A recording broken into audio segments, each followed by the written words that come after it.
All right, everybody. Well, welcome back to the Steel City Blitz Steelers Podcast, presented by Deck Roofing Incorporated of South Florida.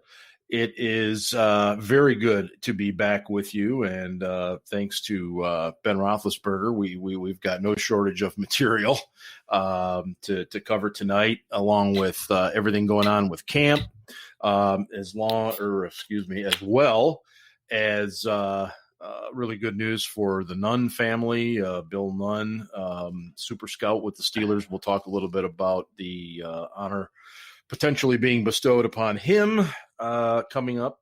And I think we also, in fact, we should probably just get right to it, guys. Something I saw that was a little disturbing is that a young woman named Ellie Finnerty, who occasionally shows up on this podcast, apparently was drinking some peanut butter whiskey. What? Yeah. Now, I told her we were going to give her a chance at some point to kind of come on and discuss it with us. Peanut butter whiskey. Yeah. Now, I'm not the whiskey, bourbon, scotch connoisseurs that you two are.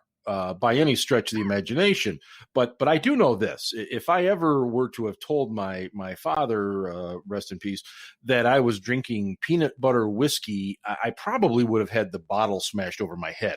I don't know if this is just a fad. Have you guys Ben? Have you heard of this thing? No, it kind of sounds like wine coolers, the newest version. Yeah, like a whiskey wine cooler. Like Cisco, I don't know, man. Remember Mothers Against Drug Drivers used to call that liquid crack? Oh, yes, yes. I don't know. Peanut butter whiskey. That's very interesting, yeah. Ellie. Ian, you were in the liquor store recently. You ever see anything like this? The closest I'd say I've seen is like the flavored Smirnoff vodkas that they have, which are kind of different. But I can't say I've ever seen whiskey flavors other than, I guess Fireball. There's the Fireball, there's the cinnamon stuff, there's the honey stuff, like the American honey and things like that. That's actually quite good. And I saw an apple whiskey last time, which was the first time I'd seen anything like that, but I can't say I've seen a peanut butter whiskey. Now I've been to. I guess we're just missing out, man. Yeah, I've been to Gatlinburg, Tennessee, and Old Smoky down there, and they have some very unique flavored whiskeys and stuff, which are kind of cool when you're there, but it's not something I'd want to have regularly. So rather than just tear her down, we'll give her a chance to come on soon and defend what she was drinking exactly, and maybe just tell us exactly what in the hell it is. It is pretty disgusting, you got to admit. It sure sounds like it. Yeah. I can see where I've put bourbon in fudge before, and it came out awesome. It was fantastic. Huh. And I can see where if you like made a peanut butter fudge, you could throw some bourbon in there, and it might taste good. But peanut butter flavored bourbon, no. Yeah, me neither. But we'll see. And anyway, we definitely want to get into some Steelers stuff here. We know that's what the people are here for. I do want to give a shout out to somebody on Twitter. I can't think of who it was. I'll have to look it up later. He apparently believes I sound like Seth Rogen. So that's fine. There's worse people. I don't smoke nearly that much marijuana, although I do have a beard.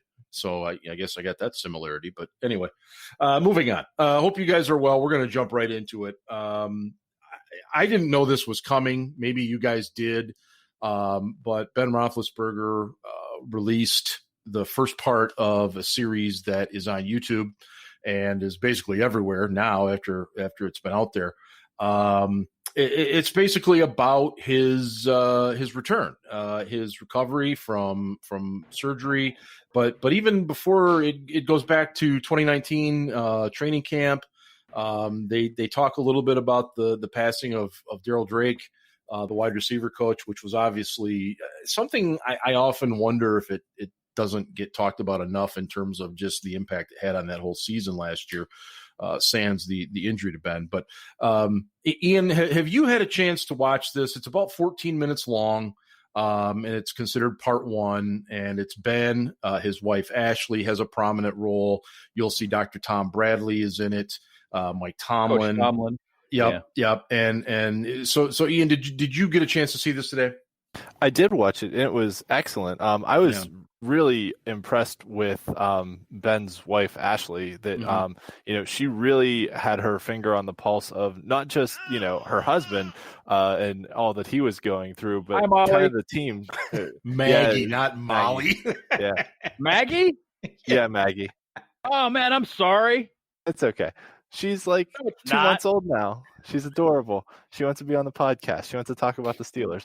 But at any rate, no, I was really impressed sort of how Ben's wife really had a sense of not only what Ben was going through in the offseason, but kind of what the rest of the team was going through, and what the attitude was around the team, and kind of the type of support that they needed. And she's not in the spotlight very often, but I thought she gave some really candid and thorough answers in this thing, and it was really interesting to see kind of that glimpse, I guess, behind the scene into Ben's personal life a little bit. Maggie clearly enjoys your commentary.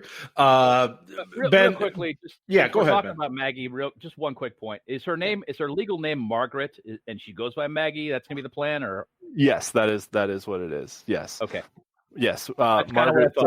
Yes. So now we have kids named after all three patron saints of Scotland, because our fourth kid is Malcolm Andrew. So the three patron saints of Scotland are Saint Columba, Saint Andrew, and Saint Margaret. So Malcolm comes from the name Columba. So yes. Cool. All right. On that video, I will second Ian's point about Ashley Roethlisberger. I thought she made a lot of really insightful, salient points. Mm-hmm. And I'd never really heard her speak at length before. And she was impressive. I enjoyed that part of it a lot. The thing I want to get back to, and it occurred to me while I was watching the video, right. Coach Tomlin said, you want to defend your franchise, and, the guy you want to defend is your quarterback, because he's kind of the center of the franchise. Mm-hmm. Of course, that stuff was hurtful. And they're talking about all the noise that was going on when AB left, and blamed it all on Ben, and Ben's a bad leader, and Ben's bad. And right away, sports media jumped on it, and they just echoed it without even really delving into it, without even really talking to anybody in the locker room. They found one or two guys that had played for the Steelers, didn't anymore, that were willing to say bad things about him. And, he's a jerk. They didn't talk to anybody that was still there. Right. And my point at the time was, Ben and Tomlin are not addressing this because they know that AB is going to keep doing AB stuff. And the franchise that he's with now isn't going to protect him anymore like the Steelers did. Mm-hmm. And all this stuff's going to come to light. And sure enough, it did. And I'm not trying to say that I'm Nostradamus or anything, because I knew about a whole bunch of crap. Mark knew about a whole bunch of crap that went on when AB was a Steeler that was never made public. Mm-mm. Steelers protected AB from. And we just kind of knew it wasn't going to stop. That's who he is. And, it was just a question of time. And it blew up even bigger than I expected, I got to say. But it's not like that was a stretch to predict that was going to happen, that AB was going to be a jackass. Now, I think he completely lost his mind over that offseason. But, that's me. To that point, obviously, that was not on Ben. Okay, sorry. That was on AB. AB's got some issues. He needs to get some help. Hopefully, he will. I'll always be grateful for his contributions as a Steeler. Mm-hmm. For sure. In particular, the things that jump out at me are the immaculate extension. Even his rookie year, that 56-yard completion on third and forever versus Baltimore. That was rested against his helmet. Yep. That was awesome, and I'll always be grateful for that, even though he was a jackass on the way out and did everything he possibly could to burn every bridge there was when he left Pittsburgh. I'll still be grateful for what he did while he was there. I would echo that. Going forward, though, Ben talks about the injury and how difficult it was, and he actually went into detail about what was injured, and he did. The fact that it wasn't Tommy John surgery, it was career threatening according to Dr. Bradley, but it was not Tommy John surgery. And I'm hooked, man. I want to see the rest of this series now. Oh, that was for sure. Part one of 4. So it's an hour long all in, and we'll see where this goes. But yeah, man, I was fired up when I saw it, man. I was just like, yeah. Are you, Ben? Are you at all surprised that he agreed to do this? I mean, he's not been the most open guy, especially since 2010. He really did kind of go behind the curtain. He changed his lifestyle. He got married. He had kids. Found faith.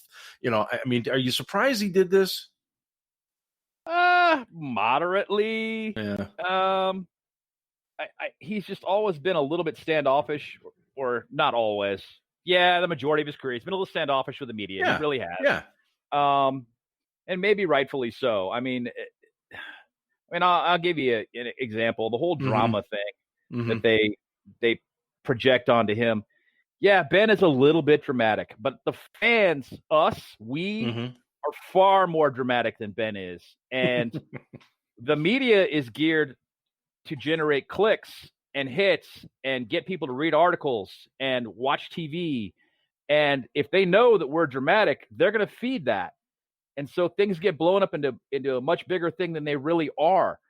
And I don't think that people really take all those mechanisms into account when they call Ben dramatic. He's not Paul Pierce. No. Right. Yeah, he's not going to. Well, I'm not going to go into that.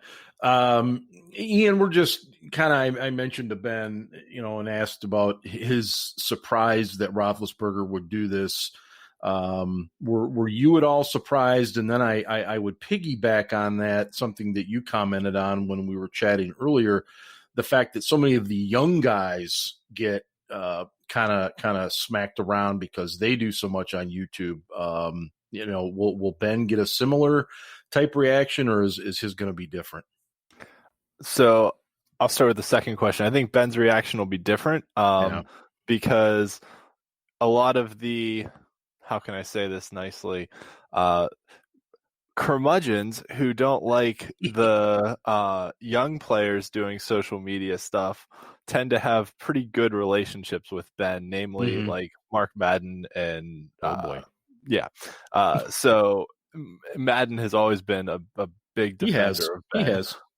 For various reasons. But regardless, I think Ben gets a pass. Also, the other thing I think that Ben may get a pass for with this is that this is more a documentary style video that is put together rather than just like him going out and filming something on Facebook Live and broadcasting it, or just filming himself at a concert on his phone and up on stage jumping around like Juju has done and other things. And I'm not, and personally I have no problem with Juju or the young guys doing that. So I just want to be clear about this. I have no problem at all with that.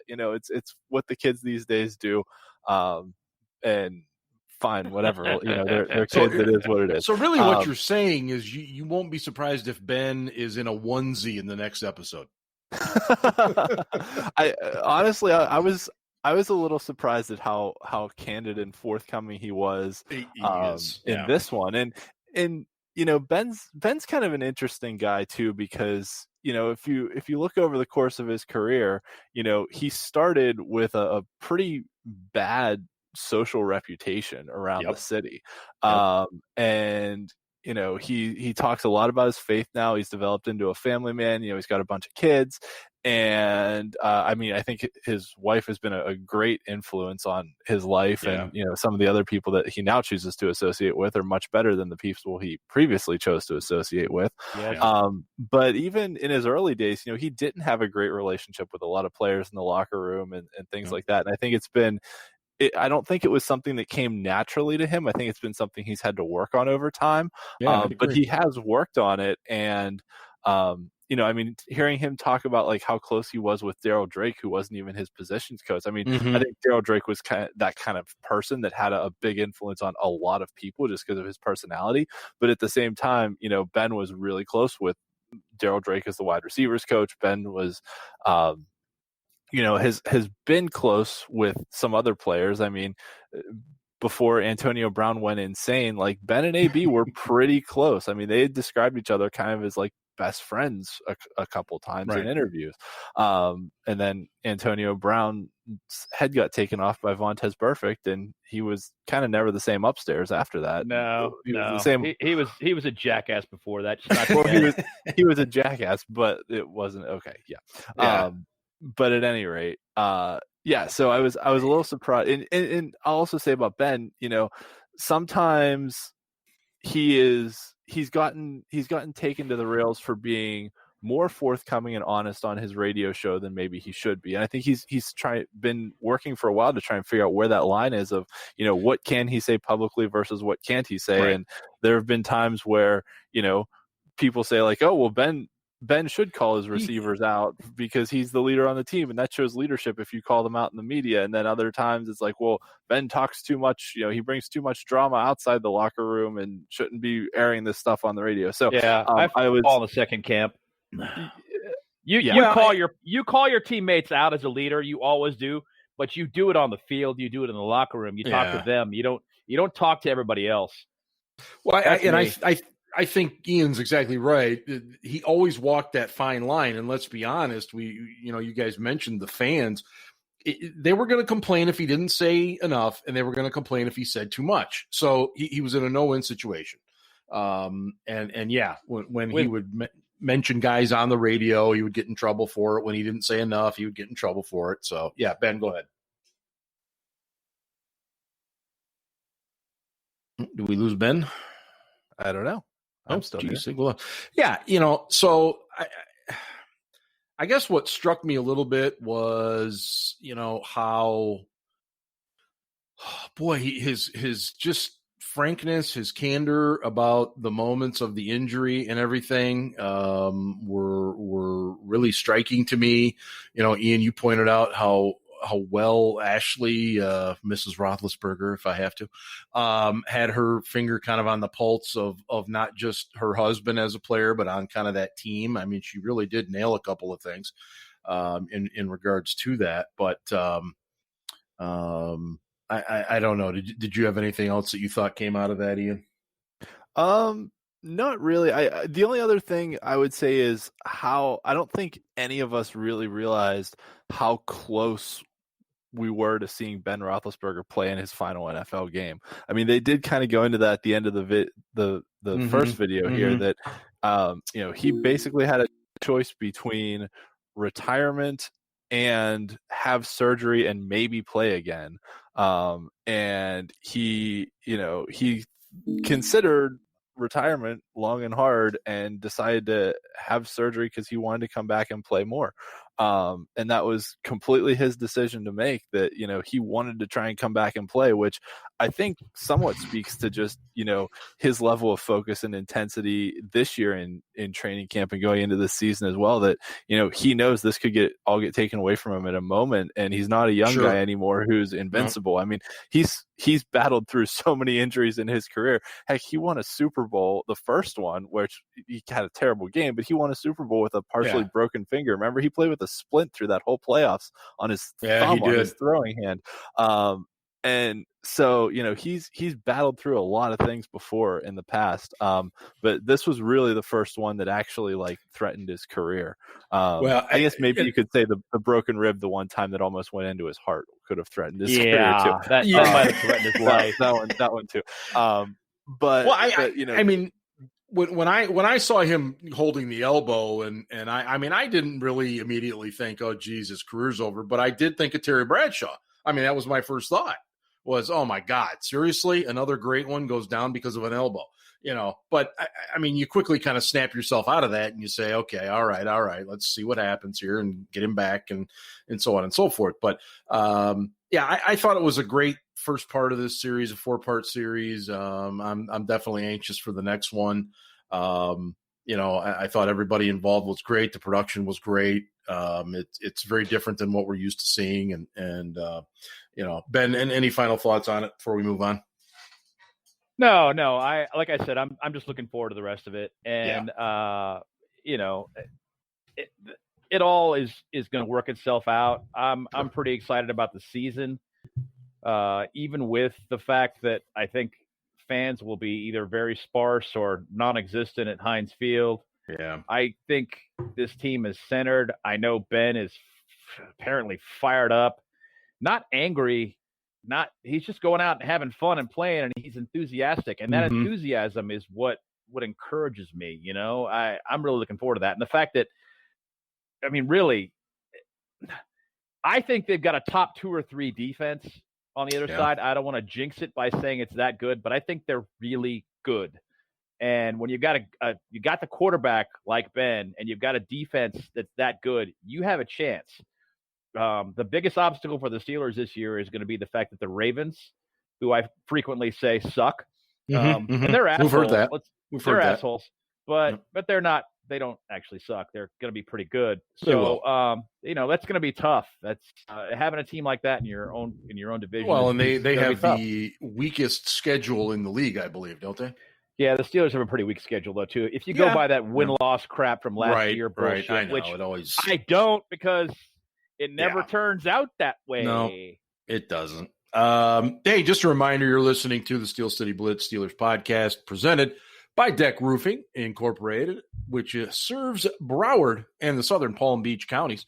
Whether it's commercial, residential, multifamily, or condos, contact Deck Roofing today by visiting deckroofing.com and talk to my contact person down there. They were very disappointed to see that hurricane go in a different direction. Roofing companies love hurricanes. So actually, in all seriousness, best wishes to those along the Gulf Coast as Hurricane Laura, Category 4. And it's nothing to sneeze at. Category 4 and going to be a 5, right? I believe. Yeah. That's just the one that's aiming at Houston, and that's Laura. Laura's the one cruising up. That's Laura. I thought it was Cameron. No, it's Hurricane Laura. That's the one coming right up into the Gulf right now, and So, I want to move on because something really good happened this week that anybody that's a diehard Steelers fan certainly applauds, and the Hall of Fame announced this week that Bill Nunn will be a finalist for the Contributor Award, the NFL Hall of Fame, Pro Football Hall of Fame. If you don't know who Bill Nunn is, he was a long time scout for the Steelers and was credited greatly with helping to build the Steelers dynasty team of the 70s. By going into a lot of the historically black colleges and universities and pulling out players like, you've probably heard of once or twice, Mel Blount, John Stallworth, to name a couple. And he sadly passed away in 2014, literally in the facility doing what he loved doing. It's just a well-deserved thing. We see players and coaches go in the Hall of Fame all the time. They do need to find more room for folks like this. I don't think you should water it down. Don't get me wrong, but you do have to find places for contributors like Bill Nunn. Ian, your thoughts on this? Yeah, he should have been in the Hall of Fame a long time ago, for starters. And we've talked about Bill Nunn in the past, his contributions. The Steelers inducted him into their Hall of Honor in 2018 for his contributions. So we have talked about Nunn in the past and his great contributions. He really kind of revolutionized college scouting as well, not just for the Steelers. Obviously, the Steelers were the ones that were the beneficiaries and had the big breakthrough. But, Nunn's researching of a lot of these small school and, like you said, historically black college students really opened the doors for a lot of opportunities for a lot of people.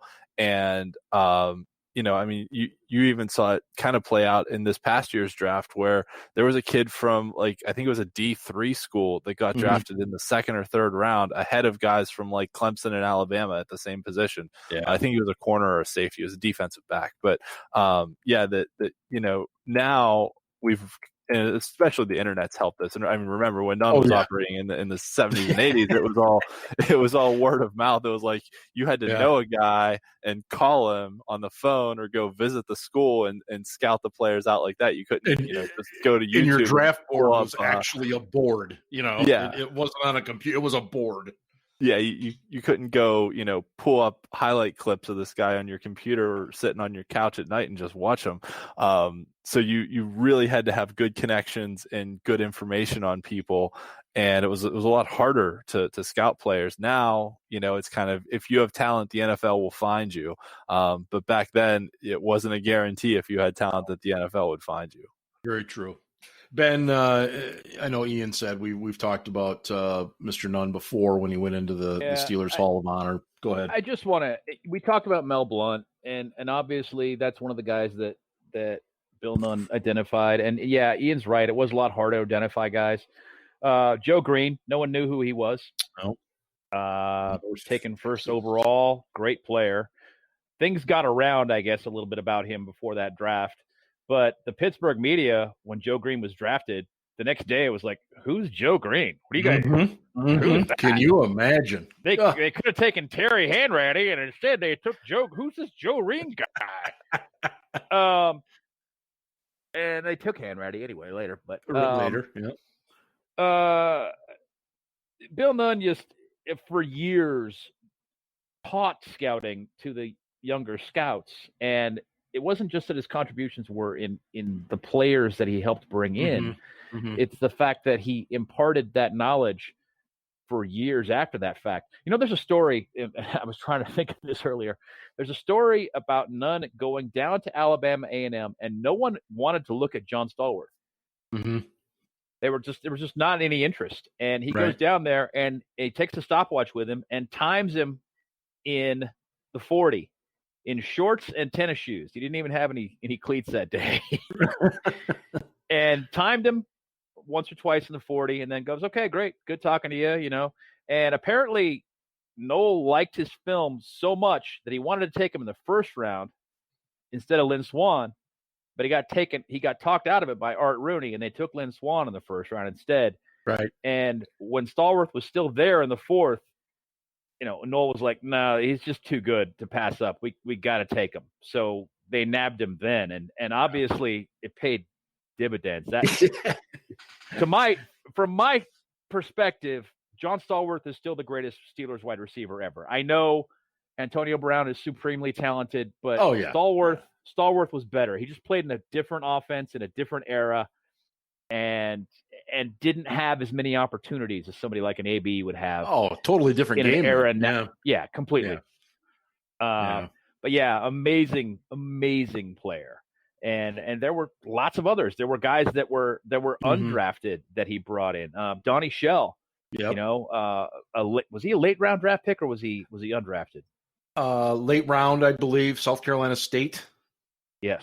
Yeah. He was identified by Bill Nunn and brought in. And there were so many stories of guys like that he brought in. And that was back when the draft was like 20 rounds deep. Yeah. Long day. Days, sit there and go, "Oh yeah, we'll just go through this." Boom, boom, boom. Well, you mentioned wide receivers, and we'll segue into a little bit of what's going on now in training camp. And Chase Claypool continues to turn a lot of heads. He's playing real well. And again, I want to preface, we always do at Steel City Blitz, we don't want to get overly optimistic, overly excited, because this is just 1 week and plus now of camp. But everybody from Joe Hayden to a lot of other people have sung this young man's praises. And, Ian, I thought it was a really interesting point that you brought up when you saw a short video of him catching a pass just in a drill, and he turned it up and went into the end zone.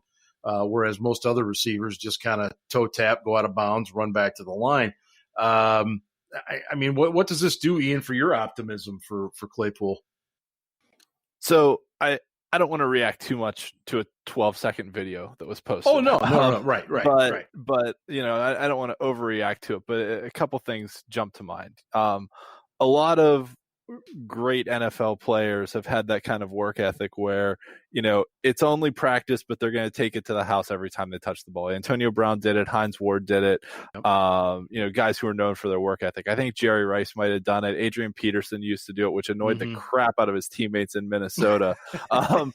Every time they handed off to him, even if he got, you know, tagged down about 20 times, he would run to the end zone. But I think it says more about his work ethic than it does about anything else, that, you know, he wants to finish plays, and you see that on his tape too. I mean, when we drafted him, Ben talked about how much of a bully he was on his tape, that he just, you know, runs over guys. And the other thing too is that, you know, I think the guys that caught passes before him were James Washington and Ryan Switzer, and they kind of, you know, toe tapped and ran out of bounds. It was on an out route drill. And, you know, Claypool caught it, stopped him, looked down, make sure his feet were in bounds, and then continued downfield. The other big point that it shows me is he's working on his sideline awareness, because it's a big transition to go from college, where you only have to have 1 foot in bounds, to the NFL, where you need 2. So that sideline awareness of knowing where, not only where the sideline is, but where both of your feet are, not just where one of your feet is a big thing. And you know, Ben mentioned John Stallworth being the best receiver. Antonio Brown might have been the best receiver I've ever seen in any realm of football, not just with the Steelers, at getting both feet in bounds. Like, he was able to toe tap the sideline, you know, better than anyone I think I've ever seen, and made a lot of catches that way. And, you know, Brown was only 5'10". When you have a guy like Claypool that's, you know, 6'4.5", 6'5", that can, and, you know, has long arms, that can extend the field by a couple yards into the out of bounds range, where if his catch radius is there and he knows how to get his feet in bounds, that extends the target to places where defensive backs can't get the ball, where only the receivers getting the ball out there. Yeah. And Ben, I want you to give your just overall thoughts on what you're hearing about Claypool, but I'm also going to kind of throw this in there too. Does his ascension, what does it mean for the other guys on the team? I want you to kind of address that too. Well, it means less playing time for a guy like Ryan Switzer, which you'd hope. I'm fine with. You know, I think that when I want to temper expectations a little bit with regard to Claypool, what they've been asking him to do in camp mainly plays to his strengths. He's a good 50-50 ball receiver because he's physical with DBs. And that's how he's been winning in practice. He's tall, he's long, he's got a wide catch radius, and he's physical.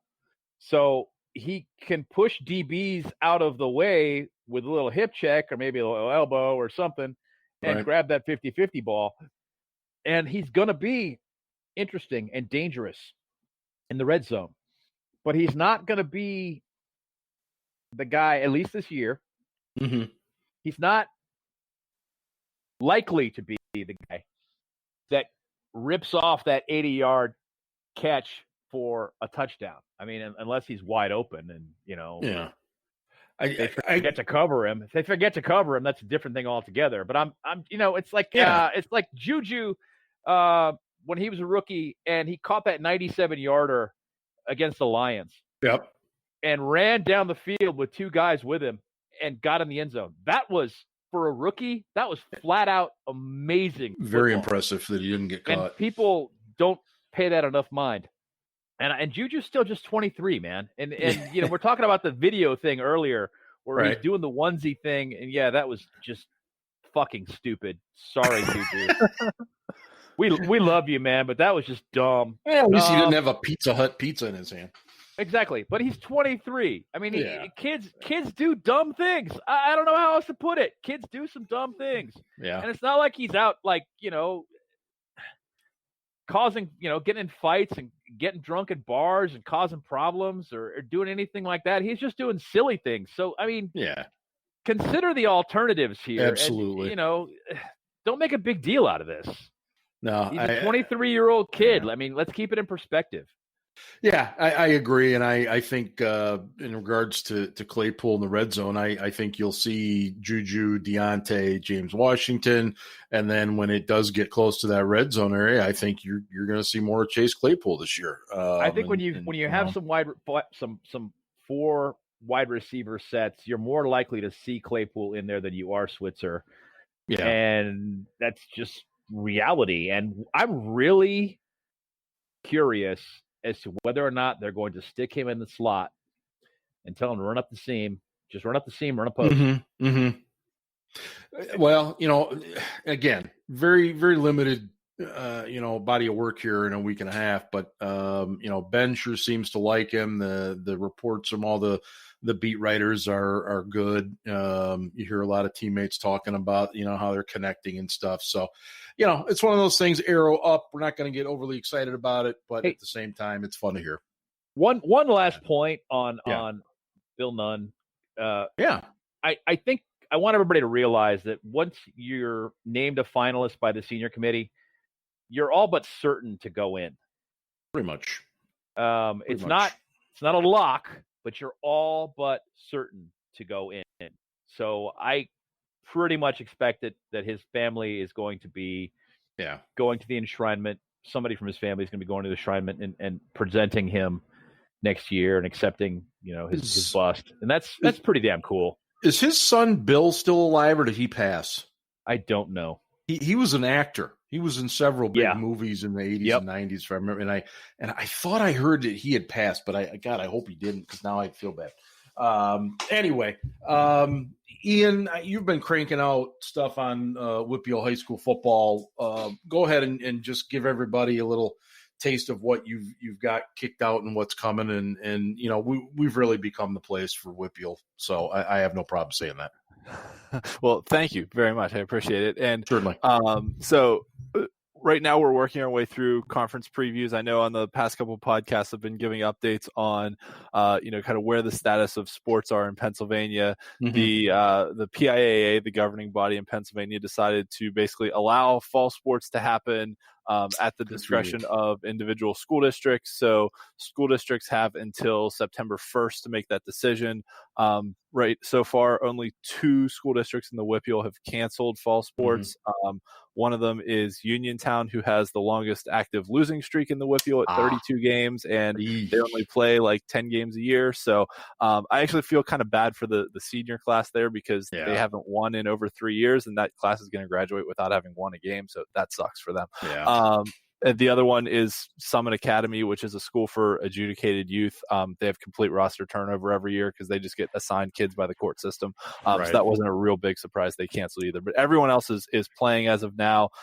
Most other schools up in District 10, which is sort of northwestern Pennsylvania up by Erie, are also playing. So it seems like, other than the Philadelphia area, most schools around the state are going to play, and we'll see how many games get in. The bigger news for Steelers fans as of right now is sort of the ongoing discussions with the governor about fan attendance. And so fall sports for high school is allowed to happen with no fans in attendance, which sucks for parents.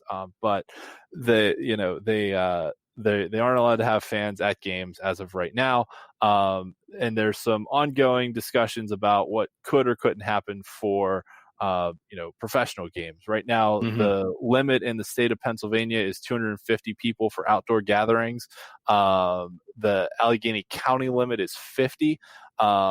But the governor kind of made reference today. He was asked about, fan attendance at games, and he gave a very wishy-washy answer of, well, maybe I'll be able to consider it. So I'll talk about it down the line. We're like a couple weeks away from having Steelers and Eagles games. And so we'll see, what happens as far as fan attendance at NFL games. I think Kevin Colbert had a Zoom call, I think it was Colbert had a Zoom call today. And kind of referenced that, the Steelers still have no idea and haven't made any announcements on fan attendance at games, because they haven't had a definitive answer from the governor yet on what they can do as far as how many people are allowed to attend games. I saw some NFL teams have already released some numbers. Most of them are under 20,000 per game, but some are trying it with limited fan attendance. So we'll see, how it goes. And the one final thing I'll say, shout out to our sponsor of our WPL content, which is the Small Player Big Play app, which is extra important these days with no fan attendance, because basically how it works is you can download the app for free, and schools can basically just set up a cell phone and broadcast their games, and people can go on and pay a small fee, and a little over 80% of the fees paid, essentially a ticket cost to watch a game, or you can do like a monthly or yearly subscription. 80% of the cost goes back to the school. So the schools have a fundraising opportunity to make some revenue back for their athletic programs, and also get their content out there for people to see who may want to, if they can't actually go to games and watch them. Yeah, so, it's definitely a great thing, and you want to take advantage of it if you've got, friend, family, loved one, whatever that's playing, and you're not going to be able to go. And I know Colbert, when he was asked about it, he kind of punted, basically saying that's a question for Art Rooney too. And I think that's kind of where it is in terms of that. But of course, Ian, as you said, the governor's got something in there too. Ben, any final thoughts as we wrap up this edition of the show? No, I hope to be doing more shows once the season starts. Other than that, no. I mean, I think we're going to see some really sloppy football in September, and that people should reserve judgment. I also think that if the Steelers come out and they light the world on fire in September, that the fans should reserve judgment. Either way, it's going to be preseason. Whether or not they're 3-0, 4-0, or 0-4, it's basically going to be preseason. So reserve judgment. I agree. We're not going to know who this team is until like late October. No, I totally agree. And on that note, we will wrap things up here on the Steel City Blitz Steelers Podcast, presented by Deck Roofing Incorporated of South Florida. Make sure you check out the site, steelcityblitz.com, and on Twitter at SC Blitz. Of course, the WPL stuff at WPL_Blitz as well. And I think that is just about it, guys. And hey, go Steelers. Go Steelers. Ravens suck.